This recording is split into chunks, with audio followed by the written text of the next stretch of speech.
Money FM 89.3, the best of Saturday mornings. Wide World on Money FM 89.3. The Singapore Ballet is unveiling the opening performance of its 2025 season with Romeo and Juliet, choreographed by Chu San-go, and it's inspired, of course, by Shakespeare's immortal story of love and loss. This ballet transports audiences to Verona, where the two hearts defy the bitter feud that divides their families. Joining us in the studio now are the lead dancers in Romeo and Juliet, Kevin Zong and Kana Minagishi. Welcome to Money FM. Hello. Hi. Don't be shy. You can talk. All right. Well, Kana, you start us off. International Women's Day. Tell us about Romeo and Juliet. Give us Juliet's perspective. Juliet is it's very, I think the powerful woman for me. Yeah. She's, the Shakespeare, the books is very young, but I think that soul is very powerful and good to International Women's Day. And Kevin, give us an overview for those who are not familiar, not only with Romeo and Juliet, but the fact this is the Singapore Ballet's interpretation of Romeo and Juliet. Give us an overview of what it's going to be about. Yeah, so this ballet was choreographed by the late Singaporean Chu San-go. And his take on Romeo and Juliet is slightly different from the play that you might be used to. He's introduced this new character called Fate, who is sort of the one that's weaving this whole story, that's making everything happen. There is this the inevitability of Romeo and Juliet dying at the end of the story, and it's fate that kind of puts everything in motion and keeps things going towards this bad ending, let's say. Yeah. A challenging ending, right? Yeah, definitely. Yes. Emotionally, yeah. How did both of you get connected to doing Romeo and Juliet? Now, it was first performed in the year 2000. I assume you were not part of that particular production. And then theater after theater, the Esplanade, 2011, 2014, 2020. There's been a lot that's been going on. But how did both of you come to be lead dancers? Kana? Was it just an audition? You just auditioned for it? It's everything depends on the artist director is giving us to choose. Yeah. He's choosing, so yeah. Okay. And Kevin? Kana and I, we've been dancing together for a few years now. This isn't our first time doing a sort of lead role together. 2 years ago, was it? We were first put together for Don Quixote, another ballet, and I think we've got some pretty good chemistry. Our director saw something there and wanted to try putting us together for Romeo and Juliet. It's an interesting background because, Kana, you began in Japan, and Kevin, you were born in New York. Yes. and started training when you were 12 years old. So are you an American? I am, yes. So you're an American, but you came here in 2021, I believe, and Kana, you came here in 2016. For both of you, what made you come to Singapore? For me, I worked in US also, and then I feel a bit limited on there, so I was choosing where should I go, and the Singapore Ballet is a lot of the good repertoire also. Then I'm very interested, so I auditioned here, and then I came here. It's a fascinating life. I would assume it's very much like being an actor. You're always looking for the next project that you can work on, maybe even while you're currently doing a project. But what's the competition like for doing ballet in Singapore? Are there a lot of local or regional ballet dancers that would want to take part in a ballet like this, like Romeo and Juliet? Well, so we are a ballet company, so the company is comprised of dancers who are here like on long-term contracts.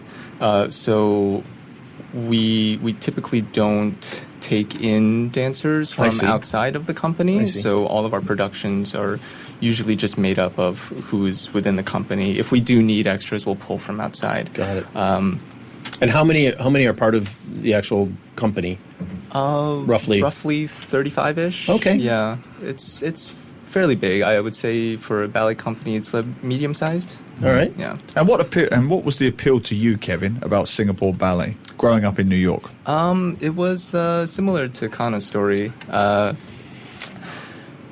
America, there are a lot of companies out there, but I did feel slightly limited also given my, let's say, stature. I'm not the tallest guy. And, that its height is something that really matters in a lot of ballet companies. So I kind of had to pick my battles, I guess. And Singapore was actually a really good option. Why? This may sound like a dumb question, but why should height be an issue for a ballet dancer? Why should it matter? So I would say that part of it comes down to aesthetics. I think a lot of directors or a lot of people, they're accustomed to this aesthetic of a bigger man with a smaller woman, I suppose. Believe me, nobody wants to see me do ballet, okay? I'm 1.94 meters tall. Nobody wants to see me do ballet. Let alone put on a pair of tights. Exactly. Yeah. But functionally, so the women in ballet, they wear point shoes, so they'll go up on their toes, basically. And the guy kind of needs to be a bit taller just to be able to manage, to dance with the girl. Yep. Especially when she's going to be a few centimeters taller when she's on her toes. So, Right. It makes things a lot easier when you're taller than the girl. Yeah, we're talking with Kevin Zong, the lead dancer, Romeo and Juliet, and Kana Minagishi, also lead dancer in that production. That production is the 13th to the 16th of March. That's next Thursday to next Sunday at the Esplanade Theaters. SISTIC tickets, of course, are available. Kana, what's your favorite part of this ballet? Is there a section in there, a segment, either a dance or some action that you're doing that is really your favorite, or you think is the most interesting, maybe? I think it's the famous balcony thing. Right. I think, yeah. So you guys do keep the balcony scene, even though it's a reimagining. Yeah. Yes. Yeah. Okay. And Kevin, how about you? I think my favorite part of it is just the narrative of it. It's a really complete story from beginning to end. There's the whole spectrum of emotions. There's love, of course, but there's grief, there's anger. There's action in this. There's a lot of sword fighting. Yeah. Honestly, yeah. But I kind of really enjoy going through that journey when we're rehearsing. Every single time we go from the start to the finish, I'm exhausted, emotionally, but it's so gratifying. Let me ask you about that, Kevin, because you said you two have danced together before for the Singapore Ballet, but this is the first time the pair of you have done Romeo and Juliet together. So what were some of the challenges? Was it hard in the training, in the practicing element of it to get the blocking right, the staging right? I mean, there was definitely a learning curve for us because we're coming into this brand new. There are people that we work with, they've done this before. So they're obviously at a much quicker pace than us, so we have a lot of catching up to do. But I think the most challenging thing is kind of finding the narrative, finding the dialogue between us. Yes. Yeah. And just knowing how do we communicate the story, not just with each other, but with the audience? How do we make things make sense for us? And how do we project that and make it clear to the audience? Like, this is, the story of Romeo and Juliet. Like, hopefully there's no ambiguity with it. Yeah. I think the story is really, really important.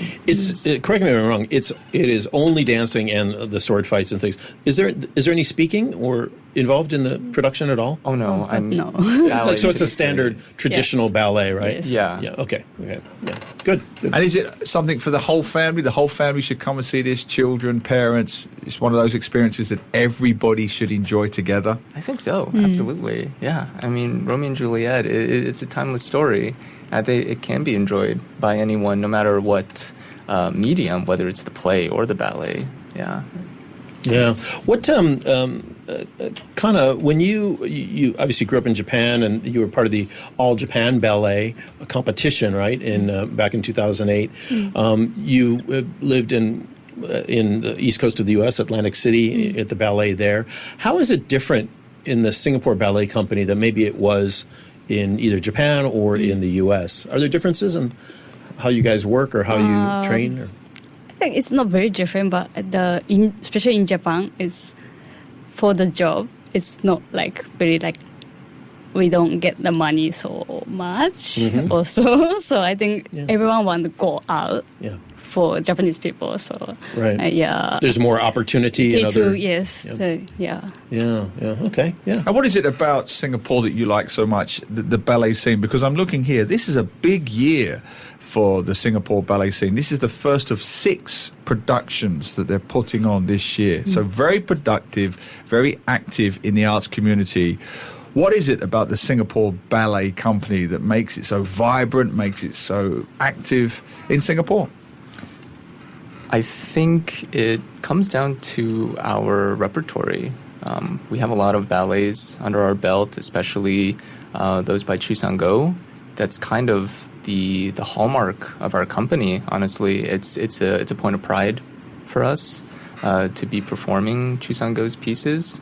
They're pretty unique, and they're quite well known. Especially because a lot of them were created in America. Chu Sang-go, a lot of his career was in America. I was going to just jump in there, maybe for the benefit of our listeners. Explain who Chu Sang-go is in the ballet scene, because he is an iconic figure in ballet circles. Well, our director likes to call him, he's like the first Asian choreographer. Or I guess I would say like the first like big Asian ballet choreographer.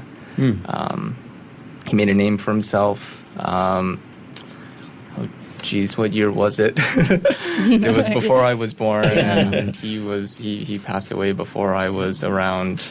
But our director had a very wonderful working relationship with him, and he brings that spirit into our rehearsals, and I think, what else about Singapore Ballet? One last question that I would have would be, if someone has never been to a ballet performance before, because we may have some listeners, or if maybe they've been to one but it's been a while ago, how should they watch? What should they be looking for? Because it can be a challenge to try to understand what the dance moves mean in relationship to the story if you're not used to seeing that. So how would you suggest for the audience how they should watch, or what they should be thinking about as they're seeing you dance? I think the Romeo and Juliet, I think, everyone knows the stories. So I think very easy to watch, to like understand what we're doing. So I think if they know the story, I hope they can understand what we're doing. Okay. I think this is, for me, it's like a misconception. I mean, there are people that are almost afraid of going to watch ballets because they're worried that they won't understand it, or that it's just kind of beyond them. It's like it's too atas, let's say. But I think ballet is actually very simple, especially when it comes to a story like Romeo and Juliet. Like, I would say don't focus on, the dancing. Like, you don't need to, like, really try to understand, like, every single little thing. Like, just enjoy it as a whole, like holistically. Like, Okay. this is a performance, it's for you, and there is a story that we're trying to tell, and if you just follow along for the ride, then we hope you enjoy it. Just soak up the atmosphere that you exactly. create. Yeah. Just let it wash over you and enjoy it. Yeah, Awesome. absolutely. All right. Well, the Romeo and Juliet is being performed the 13th to the 16th of March here at the Esplanade Theatre, and tickets are on sale through SISTIC, of course. In the meantime, I want to thank you both for coming, Kevin Zong and Kana Minegishi, both the lead dancers in Romeo and Juliet. Thanks for being with us today. Thank you very much. Thank you. To listen to more great interviews, download our podcasts at audio.sg or download the audio app. That's AWEDIO, audio at the App Store and Google Play.